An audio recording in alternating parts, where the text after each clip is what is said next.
Hello, welcome to Red Helix Cyber in Focus. My name's Tom Exelby. I'm head of cybersecurity at Red Helix. And I'm joined today by Dilan Nathoo, the VP of Sales Engineering from CrowdStrike. We're here to talk security and AI. Dylan's got a fantastic cyber resume. He spent 3 decades in cybersecurity, previously working at Trend Micro, McAfee and Raytheon in his early career. Also on that brilliant journey, has lived in a few different places. Dylan, currently living in the UK. You've come from South Africa.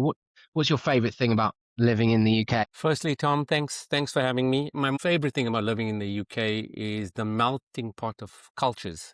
Now I've got a wife and kids. I'm less active out in the nights in the underground and listening to the people and the languages and the atmosphere. But I would say still, it's the melting pot of different cultures, people. That's what I love actually about the UK. Having spent some time living in central London, it's a fantastic place to get off the tube. Every time you get off at a different stop, there's a different type of culture and a theme that runs through parts of London. It's wonderful to experience that. It's great to recognise that's a positive of coming out of the UK.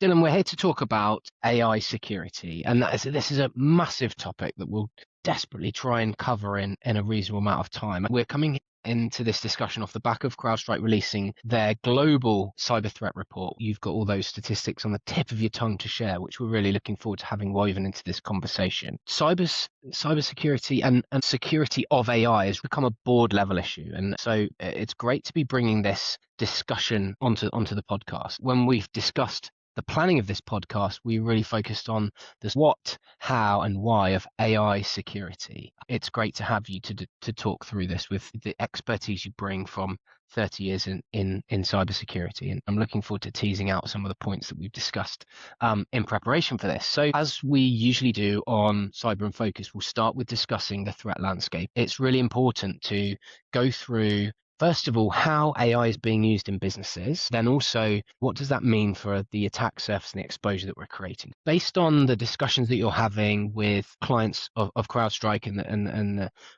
how you're designing your products to fit use cases, how are you seeing AI being deployed in businesses at the moment? Great question. If you go right back to the beginning where you talked about AI security and what we're seeing from a board level and where we are over the last, I would say 12 to 18 months actually, the timeline has collapsed. AI security was largely theoretical for most boards, something to keep an eye on. You mentioned it, and I'm going to be making a reference to CrowdStrike's threat report for all the listeners and people subscribing to this podcast. What we often talk about at CrowdStrike, and when we release our global threat report, this is actually what we've seen in the wild, what we've seen from a IR incident response and also from our threat hunting capabilities. What we're seeing is it's actually a wake-up call in terms of AI-enabled attacks increased 89% year over year. So not 10, not 20, but 89% in terms of AI-enabled attacks. I just want everyone to just think on that. I'm not even talking about this year coming. I'm looking at what we looked at back last year. If you look back at last year, I can foresee what's happening now. And you said it earlier, Tom, the speed, sophistication, and evolution of cyber, especially with AI, is scary. Yeah, the speed at which the attack surface is changing is absolutely crazy. And you talk about how AI attacks are increasing. If we scratch that one level deeper, the speed at which people within businesses are adopting AI for employee-facing tools like LLMs and copilots, but also being embedded into SaaS applications, business workflows, and people probably on the emerging end creating their own agents that are doing things in-house. That's increased significantly. We're recording this on the back of the first 3 months of 2026, where the releases from the AI businesses and the powerhouses of AI have surpassed even that which was predicted back in January. Even the predictors who were saying, we think this is going to happen with artificial intelligence for businesses, in January were already saying this is outstretched what we thought was going to happen. The capability is growing that quickly. It creates such a huge challenge for defenders. Shadow AI is also a real thing that we're seeing from an industry perspective. You talked also just quickly on speed. Yeah. I just want to come back to kind of speed as the alarming factor. Something else that we track at CrowdStrike and have been tracking for years now is this concept that we talk about breakout time. Breakout time is the time that a attacker or adversary, once they're in your organization, it's a time that they move laterally. The average breakout time, if you look back the previous year, it fell to 29 minutes. It was 48 minutes, it fell to 29 minutes, and the fastest breakout time last year was 27 seconds. With AI, it's moving faster. AI is an emerging risk, and we've actively reshaping how attacks happen right now. It's a boardroom conversation and it's a boardroom concern because the speed of which these attacks are unfolding is unprecedented and something we need to really focus on and watch for. Going back to our comments about how AI is being used within businesses, we've seen expansions in attack surface before when people started connecting devices via Wi-Fi, for example. Bring your own devices started coming in. We've got the transition to cloud. We've now got AI, but it seems like this is different. Everywhere, right? It Yeah. seems like it's everywhere. And that's partly because it is. At the most visible layer, you've got employee-facing tools, LLMs, screen injection, activity assistance, the kind of thing where the employee opens up a browser, types in a prompt, and gets the response. That's the obvious one that we see. But the more consequential layer is embedded AI, the AI that's been stitched into the SaaS platforms and business workflows that organizations already rely on. Think of your CRM tools, your HR platform, your finance systems. Many of these now have AI capabilities built in. Organizations didn't necessarily deploy AI as a deliberate decision. They just clicked accept or a product update and AI became part of it. Then the third, there's a homegrown layer. Organizations are building their own AI workloads, models, pipelines, integrations. That's where the attack surface gets more complex. The beauty of AI is you can do that after a very quick introduction to how to operate the tool and, create models and understand a bit of infrastructure. You can go and create some pretty powerful programs and tools and processes. But if you've not got that core understanding of security and software development, you can make quite some significant security-based errors in how you're building your solution. It's balancing the benefits of AI with the challenges that it brings as well. 100%. When we say the AI attack surface, we're not just talking about one thing. And that's the shift. We're talking about models, training data, APIs, prompt interfaces, agent workflows, and the supply chain that supports all of it. That's the fundamental difference when you think of the profile of a kind of a traditional IT and traditional infrastructure. I can't even imagine saying traditional when, if you look at 2015 and you had this whole cloud and the cloud evolution, and now we're going to AI, and there's a little similarity in all of these as we're evolving, but one thing's clear is that the speed and the evolution of that. One thing I wanted to talk about since we talked about what comes with AI and the difference in traditional IT, I want to talk about three things that stand out for me, at least when I'm talking and when I speak to many organizations. First, it's the data ingestion and training data. One thing we all need to realize is AI models learn from data. If that data is compromised, if it's manipulated, poorly governed, then the model outputs can be poisoned. And at the source, that's a risk factor that doesn't exist in traditional software. This is not a new technique when we talk about threat intelligence. You've been around as well, Tom, right? In the military, you talked about poisoning the well. If you poison the source, everyone else drinking gets infected. So the same thing from an AI perspective, it's making sure that the data ingestion and the training data is secure and also the guardrails are put in. Second, the prompt interfaces. In traditional application, inputs are structured. A form field, a button, defined API call. But within AI, and this is why we all love it, the input is natural language. It's open-ended. And that open-endedness creates opportunities for abuse. What we're calling now prompt injection, where an attacker crafts an input designed to manipulate the AI into doing something it shouldn't. Quickly on the third, model access and API exposure.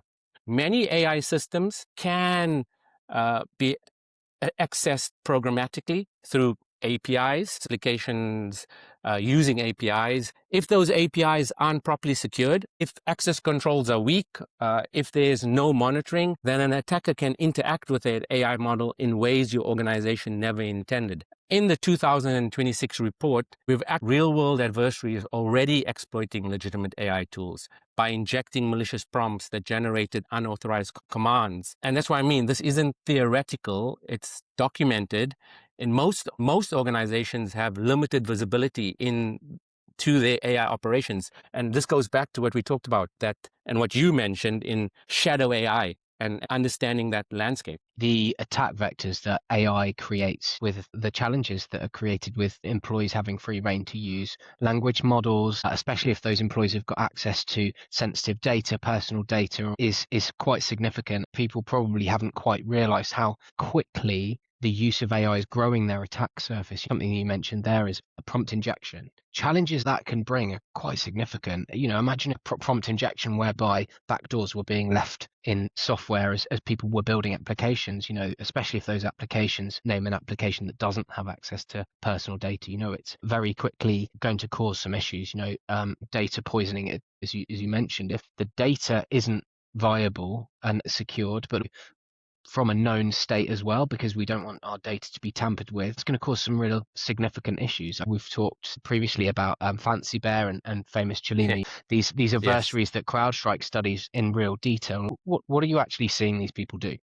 Bring it to life to the audience. Let me give you 3 significant vectors from the report, and then from there we'll go into some of what we're seeing. So the first is social engineering, and at scale and credibilities. AI has fundamentally broken the traditional tells of phishing, the awkward grammar, the generic messaging, the obvious things that you can pick up. Attackers are now generating phishing lures that are contextually accurate, linguistically native, and personalized. In the 2026 Global Threat Report, we've seen Chinese intelligence services using AI to build fully credible fake consulting firms and job recruitment platforms targeting former US government employees.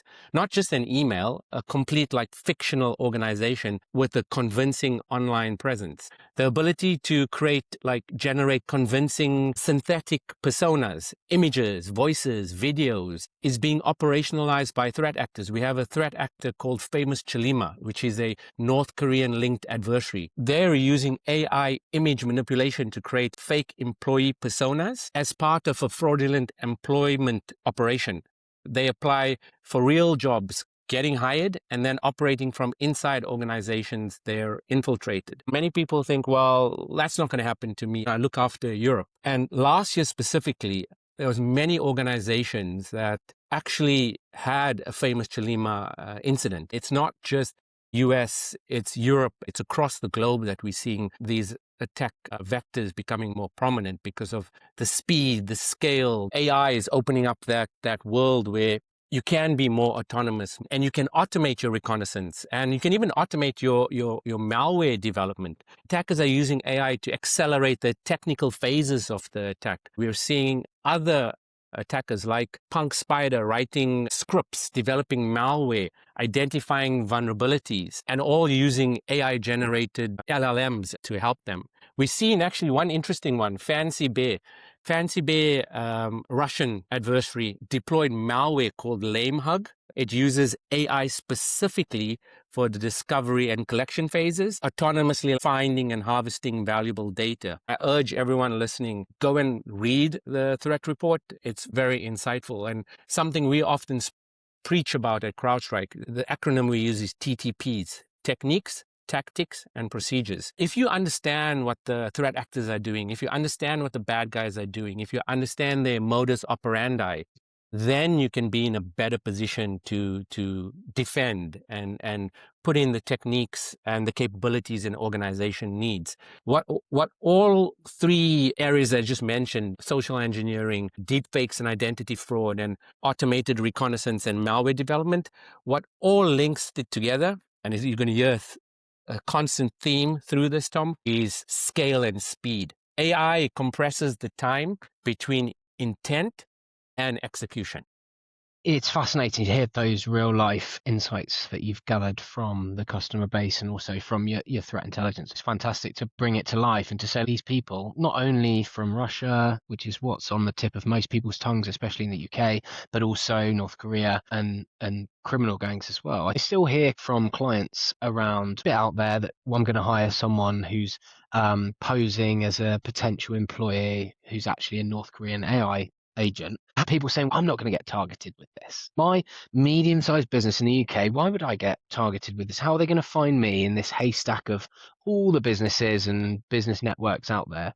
But you ended on talking about Yeah. scale and speed, right? I think for Yes. me, part of this is around they're failing fast, looking for back doors, which is what they've always been doing. They'll go through that process even more quickly. So you might get, the chance that these businesses are going to get directly targeted is significantly higher. What are you seeing from their targeting perspective and how they've adapted it Yeah. with speed and scale? With speed and scale, it's the path of least resistance. Gone are the days where nation states, high attack, high vectors, you'll get your attackers directly attacking. But from an e-crime, from a monetary perspective, even from Russian or North Korea, what are the motivation? It's money. Because from a North Korean perspective, they would need to fund the arms race and the ammunitions and all of their activities. And what's the best way to do that? They don't care if you're a Fortune 500 or Fortune 100. They are going to operate at the path of least resistance. And to your point, scaling those attacks, and now with AI, if I take K, or I'm able to exfiltrate data from 1,000 SMB customers, they probably get more IP, more information, and more disruption from that attack surface. I'm not saying they're only going to do that, but I rather have both. I rather have my foot in both areas, both the targeted, but also the vast majority, because then you can monetize it and you can attack everybody. We're going to start seeing that because all you have to do is just scale it and path of least resistance. Finding the path of least resistance is going to be even more quickly and accurate for these criminals using the technology for nefarious purposes, as well as how we're trying to use it to enhance what we're able to deliver from a business perspective. Well, and just two examples on that, right? One, I talked about famous Chilima. I go back to why I called out famous Chilima, because North Korean linked one of the most operationally creative threat actors in the report. They incorporated ChatGPT, Gemini, GitHub, Copilot, Codium into their fraudulent employment operations. They create AI-generated synthetic personas, use AI image manipulation for fake photos, manage multiple fake candidate profiles simultaneously through like AI-enabled messaging. They use AI coding assistants to pass technical job interviews and to actually perform job functions once hired. They're not just attacking companies from outside, they're infiltrating them from the inside through HR processes, and their primary objective remain military intelligence collection, cryptocurrency theft, and revenue generation for the North Korean state. The broader point, and what I wanted to get to, is AI disproportionately benefits moderately resourced threat actors.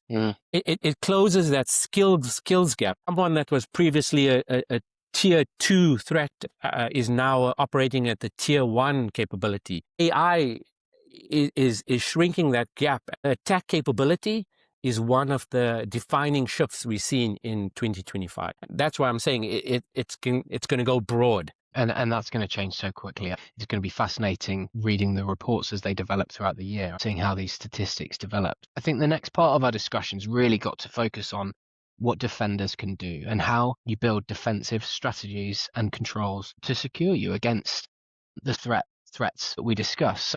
We've always got to start off a defensive strategy, in my eyes, with visibility. Spot on. Understanding what's happening and understanding where data is moving and who and why and what AI is being used. Spot on. I couldn't agree with you more, which is why I also said earlier, as much as things evolve and as much as things we talking about speed and scale, sometimes you still got to go back to the basics. There's there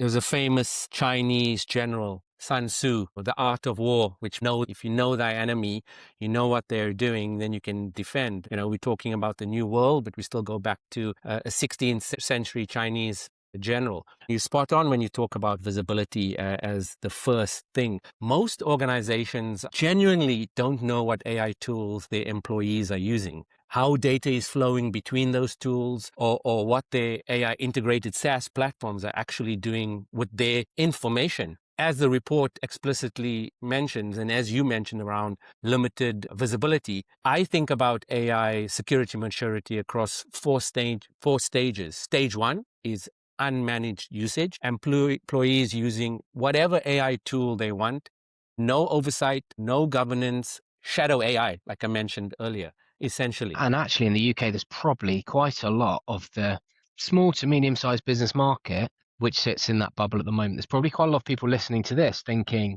that's probably where we're sat right now, is that unmanaged, lack of visibility sort of level of maturity. And go back to your previous conversation we had, is where many of them are saying, well, it's not going to happen to me. I'm not going to get targeted. Who am I? And what information do I have? Why am I going to get targeted? Stage two is policy-led control. So organizations has an AI use policy, some classifications of approved versus unapproved tools, but enforcement is largely manual or self-reported. Stage three is technical enforcement. So your access controls, data classification rules, API governance, monitoring the AI tool usage at the technical level. Stage four is continuous monitoring and governance. So real-time visibility into AI interactions, anomaly detection, integration with wider security operations, and frankly, active AI security governance. Most organizations I speak to, somewhere between stage 1 and 2, and the threat is already operating at stage 4. And as we talked about, the gap is the problem. One of the big challenges is that at stage 1, people aren't assessing their requirement for defense, i.e. they're not looking at their adversary and going, what are they trying to do and how do I defend against it? Stage 1, looking at gaining visibility. It's interesting because for everything else on the network or for everything else that we're doing, generally people are understanding now that actually we need this to be monitored 24/7. We can't be passive with this. We have to have an active security approach. Yet we've got to this situation where lots of businesses are still sat in phase 1 where they're going, God, we're not really governing this, but we know we have to use it. So we've got to get something put in place right now to sort our maturity. An analogy that this is, again, something I can't claim. I have to steal from our founder and CEO, George Kurtz. He always talks about what you've just mentioned around AI and AI agents, like an intern. So an intern in your organization, they have access to information. But think of an AI agent like an intern. They have a non-human identity. They have access to your systems, but more importantly, they have access to information. You would not give an intern unvetted access internally. But we have many organizations having AI tools that have access to an identity, they have access to systems, they have access to information that are unvetted. And that's why I always say you got to start thinking of AI and AI agents as a non-human identity and an element of your attack surface. It widens your attack surface. Treat them the same way you would treat an employee. You've got to put in those guardrails. So it's a good analogy. We've sort of lined a little bit about the maturity ladder that we can see in the market at the moment. Different businesses are obviously sat on different rungs of the ladder. There's probably people thinking we're right at the bottom of that ladder. What's that next step that they take to get on the ladder? What's this first proactive element that you think that they should? I like things in threes. You'll see a theme. The report is clear. And what you have to do is treat identity and SaaS as a primary attack surface. That's foundational, not optional. Identity sits at the center of how AI tools are accessed. If someone's credentials are compromised, an attacker can interact with your AI systems as that person. The report shows that 82% of detections in 2025 were malware-free. Adversaries were moving through valid credentials and trusted identity flows. They look legitimate. Identity is the new perimeter. three foundational controls specifically relevant to AI environments and the conversation that we were having. First, phishing-resistant MFA, not just any MFA, but specifically resistant to vishing and phishing, because attackers are using AI to make those attacks more convincing. Standard MFA is no longer sufficient. Yeah. Second, least privileged access. And that's what I mean, least privilege. And critically, this needs to extend to the non-human accounts I mentioned, AI agents, service accounts, API integrations. These often have excessive permissions because they're set up very quickly. The old added, I just want to get it to work, so let me give it all the permissions I need. Remember the old SQL Server accounts that you gave it full admin right access and then never changed it. The report highlights that valid account abuse accounted for 35% of cloud incidents. Those accounts include the non-human ones. Least privilege access is vital. And then third, monitoring and logging of AI usage. You cannot respond to what you cannot see. Your anomalous SaaS activity, unusual OAuth token usage, unexpected API calls. These are all signals that indicate something is wrong. Most organizations aren't collecting this data, let alone acting on it. You know, we're talking access, and then privilege access is the next step from that, with machine identities being included. You know, a lot of people, potentially at the business leadership level, don't quite fully grasp how their identity landscape has changed in the last 5 years. You know, if you've got someone doing something meaningful in the cloud, that's going to add 1,000 machine-based identities quickly. You've got everyone using AI and developing their own AI models. Suddenly businesses think they've got 150 employees, but they've actually got 5,000 machine identities they also need to manage. I see that as a bit of a blind spot, you know, that we find with clients, is saying this is running the cloud. And then you say, well, who's monitoring the permissions that those identities have got, and who's logging them, and what policies have you got in place? And it's something that we grasp as a foundational level control. Let's manage your privileged access management. Let's give you that identity security. And instantly we find that the next generation identity package from CrowdStrike is a brilliant way of doing that, because it bundles everything together, as well as how you're accessing your SaaS applications. And Tom, everything you just said leads to one thing: a larger attack surface, and a larger attack surface that needs to be monitored and secured. Yeah. Not the opposite. From the defensive strategy perspective, the start point for someone to start checking that they've got something, the foundations in place. First, there's Phishing resistant MFA, least privileged access, including machine identities, monitoring and logging of AI usage. And that's a brilliant thing to start looking at within organizations, to make sure that you've got foundational level of security in place around your employees and businesses' use of artificial intelligence. That's a really great place to then move on to a little bit of stargazing in the crystal ball, because realistically that's what it is. A little bit of a prediction about things are going to get faster, and it's going to happen more often, speed and scale, based on what we've seen from attackers and the threat landscape. It's changed in that way, and we can estimate it's going to continue in that vein. Attackers will use AI to be more sophisticated more of the time, and it will all happen pretty quickly, and that's only going to increase. But from a future of AI security, what are CrowdStrike saying about the next 6 months and 12 months? You know, what are your thoughts? It's a good question, because when we talk about AI security and what AI security might look like, or actually does look like today, we talked about prompt and model security. We talked about prompt injection. It means actually implementing controls around what inputs can be submitted to AI systems, monitoring for prompt injection patterns, conducting security assessments on your AI products and their dependencies. The report recommends securing your secure configurations and vulnerability assessments of your AI products, treating them the same rigor that you'd apply for a business critical system. Secondly, runtime monitoring. AI systems need to be monitored while they're operating, not just at the deployment. That means watching anomalous model behavior, unexpected outputs, unusual access patterns, and signs for prompt injections in real time. This is still an emerging capability area that is becoming essential. Now, we talk also about human oversight and guardrails.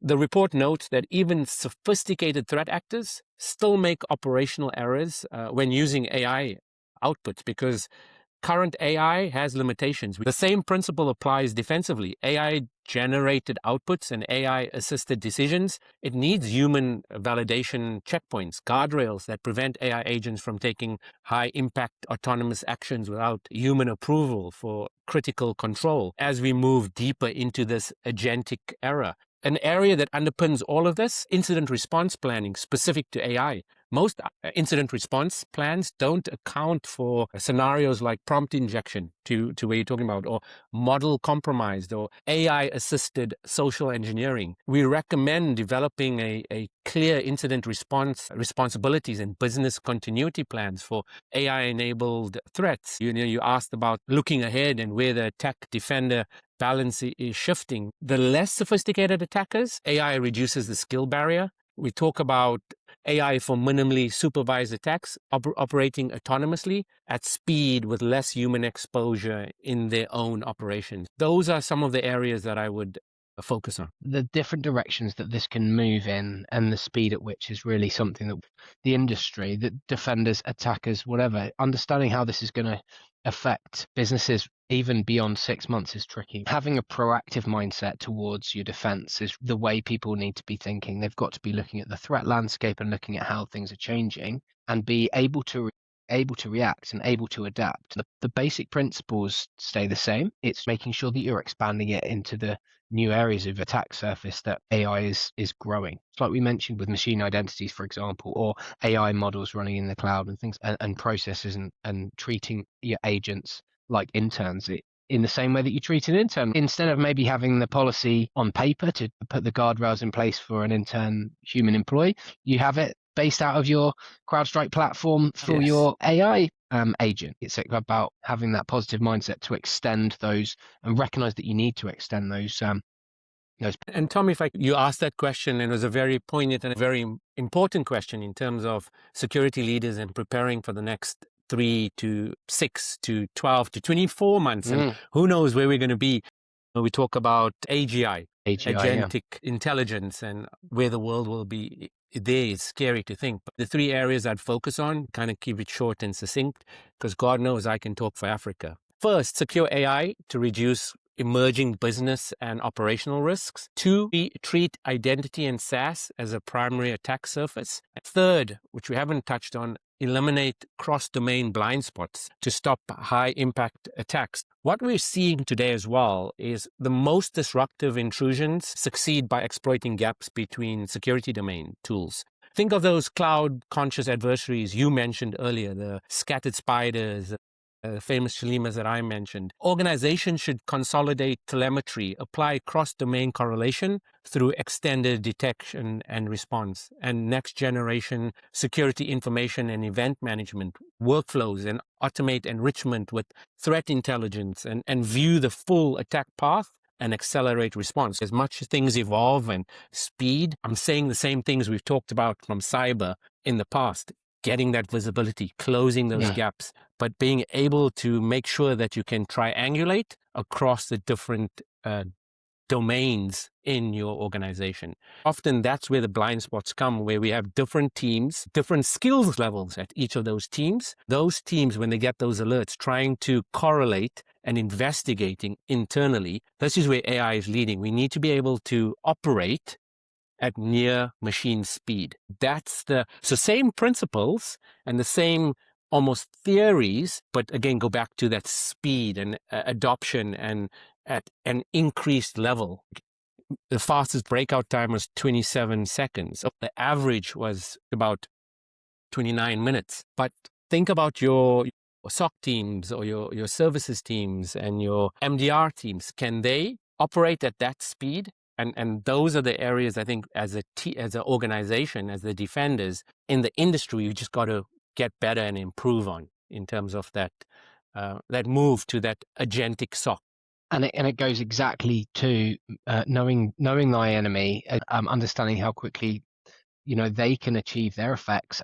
To defend, you've got to be faster. It's the sort of adage of you've got to make sure all the doors are locked. But the attacker only has to find the one door that is open, whereas the defender has to make sure that all the doors are locked. The size and breadth of the challenge is fascinating. It's been really brilliant to have this discussion. From my perspective, that there was two real key elements to the discussion. It's the discussion around speed and scale of the threat and recognizing the proactive nature you've got to be having as a defender to continue to adapt to how the threat is changing, because we don't necessarily know what's happening in 2, 3, 4, 5 months time, except that it is changing and that it's changing quite quickly. So having that proactive mindset to keep ahead of it is really key. Then the second element which really stood out to me was those foundational controls that you talked about: phishing resistant MFA, and I didn't trip up on those words that time. Leaving least privilege, including machine identities, and monitoring and logging of AI usage. That talks to that visibility level of maturity that we mentioned. Before we close, what do you think your final takeaway is from this discussion? What would George want you to say here? Well, I don't know what George want me to that's a difficult one. One thing that I would love as a call to action, and for everyone listening and us as an industry, right? Organizations should start doing this year is audit your AI attack surface. Not just a policy document, an actual technical audit. Like, what AI tools are your employees using? What data is flowing into those tools? What AI capabilities are embedded in your SaaS platforms? Where are your APIs exposed? You cannot govern what you haven't mapped. Visibility. And right now, most organizations are defending an attack surface now with added AI to an increased attack surface that they haven't fully seen or mapped. That's the starting point, because every control, every investment, every policy depends on knowing what you're actually protecting. Adversaries already know what your AI surface looks like better than you do. That's what needs to change. I'm going to leave you with another. From a defender perspective, this is purely me and maybe a bit of George thrown in. I'd channel my inner George. From a defender perspective, I will say this to everyone I meet: keep playing with AI, keep using it, because you can't secure AI without understanding how it can be broken. And the speed and innovation, a lot of people are talking about Anthropic just has to sneeze and the stock market will give a blip because, oh my God, the SaaS world is going to implode, or there's something new coming out. There's a lot of hype. There's a lot of information. There's a lot of disinformation. So that old narrative, which is play, be humble, and keep learning, because cybersecurity is constantly evolving and constantly moving, and we got to constantly keep learning and evolving with it. We're not trying to scare people away from using AI, but they've got to understand that to be able to use it safely and to genuinely extract that competitive advantage, it's got to be secure. Dilan, it's been fantastic speaking to you. For those people that are listening, thank you for persevering with the discussion. It's been fantastic to hear about your examples that you've brought to life to the threat landscape and things like that. Or if we've sparked anyone's attention around security with AI, make sure you get in touch with myself or Dilan through LinkedIn or through the Red Helix website. Red Helix are able to provide AI audit visibility assessments, as well as deliver the full suite of CrowdStrike managed services. We also have delivered ISO 42001 assessments, which is the new ISO around artificial intelligence, which if people are looking to build credibility within their supply chain or with other businesses they're working with around AI, it's a really good assessment to have done and to have completed, like ISO 27001, but more focused on AI. And then finally, as we've been discussing, the CrowdStrike Global Threat Report for 2026 is released. You can find that really easily through Google or on the CrowdStrike website. So make sure you have a look and go into the real weeds of the discussion that we talked about. Dilan, it's been fantastic having you on the podcast. Thank you very much for a brilliant discussion. Thank you, Tom. Appreciate the time. Brilliant. Take care, Dilan. Thank you very much.